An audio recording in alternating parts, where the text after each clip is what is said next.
দাদান বললেন ইয়াদ কর রোজা আজলের কথা। খাজা বাবা তার আদনা মুরিদকে স্বপ্নেও আল্লাহ পর্যন্ত পৌঁছায় দিতে পারেন। ময়মনসিংহ টাউনে আমি সকালে বেরোয়েছি, একজন লোক আমার হাত ধরে কয় 36 বছর পর শম্ভু হুজুরকে দেখলাম।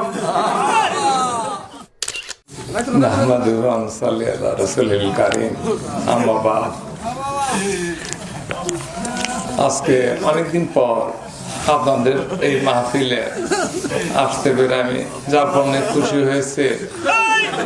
আমি গত বৃহস্পতিবার দিন জোহরের নামাজ পড়ে আমি চিন্তা করতেছি যে একটা কোরআন শরীফ পড়বো অথবা তরিকতের একটা বই পড়বো।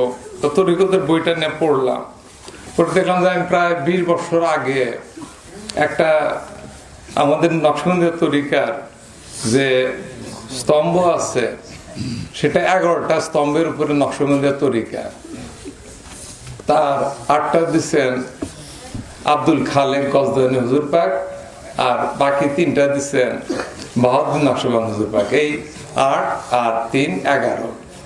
তো আমি যখন 20 বছর আগে একটা বই পড়লাম, ওই বইয়ের মধ্যে উনি একই কথা লিখছেন যে আব্দুল খালেক গজদানি হুজুর পাক 8টা বেনা বা স্তম্ভ খুঁটি যাই বলেন, এটা আমাদের নকশবন্দিয়া তরিকা উনি যোগ দিচ্ছেন, আর বাকি 3টা দিচ্ছেন।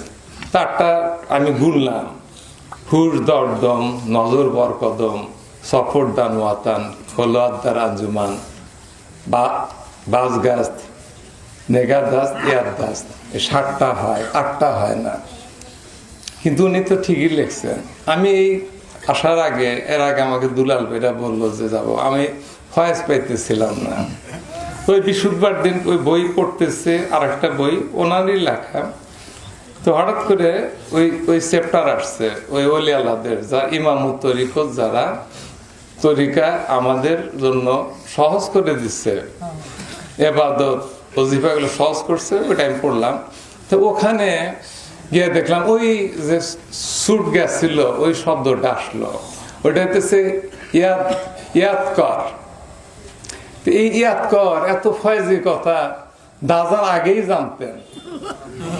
দাজান যখন শেরপুর থেকে সফর করে জামালপুর স্টেশনে, সিংহজানি স্টেশনে বসে আছেন, হঠাৎ করে এক পুলিশ অফিসার আসতেছে সেই ব্রিটিশ আমলের শেষের দিকে। দাজান ডাক দিলেন,